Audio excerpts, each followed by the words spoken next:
Today is Are You OK Day, so here's a quick guide on how to talk to somebody who might be struggling. The first step is to ask them how they're going. Be friendly and relaxed and let them know why you're concerned. It could be as simple as, hey, you seem less chatty than usual, how are you doing? If they don't want to chat, don't get stuck into them. You may have caught them at a bad time, or they might just be someone that struggles to talk about tough topics. It was something I really struggled with for a long time. If that's the case, see if there's someone else that they'd rather talk to, and let them know that you'll be there for them when they're ready. Simply knowing that someone cares can be a big help.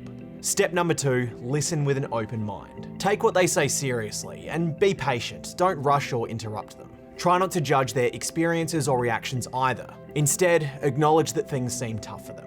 It even helps to repeat what they've said in your own words to show that you're listening and also to make sure that you're understanding what they're saying. Step number 3, encourage action. There are a couple of questions that you can ask to figure out things like what their coping strategies are, what their plan is now, and how you might be able to help them. You can even offer up some of your own strategies that have helped you if you have them. For example, when I was going through a tough spot, I tried this, and you might find it useful too. If they've been feeling really down for more than 2 weeks, or seem to be in a particularly bad spot, encourage them to see a health professional. The bottom line is, some conversations are just too big for family and friends to handle on their own. Even if the idea of seeing a professional can be a bit daunting. I know it was for me. Just a quick side note about some of my experiences, which might be of use to some of you. I'd never really been keen on the idea of seeing a health professional, even back in 2019 after the death of my sister when I was really struggling. But seeing a professional ended up being one of the best decisions I ever made. When trying to suggest it to someone, you could say something along the lines of, it might be useful to get in touch with someone who can support you. I'm happy to assist you to find the right person to talk to.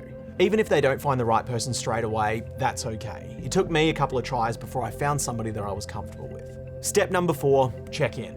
After you've finished up with your conversation, make a note to check in again in a couple of weeks. Or if they're really struggling, check in sooner.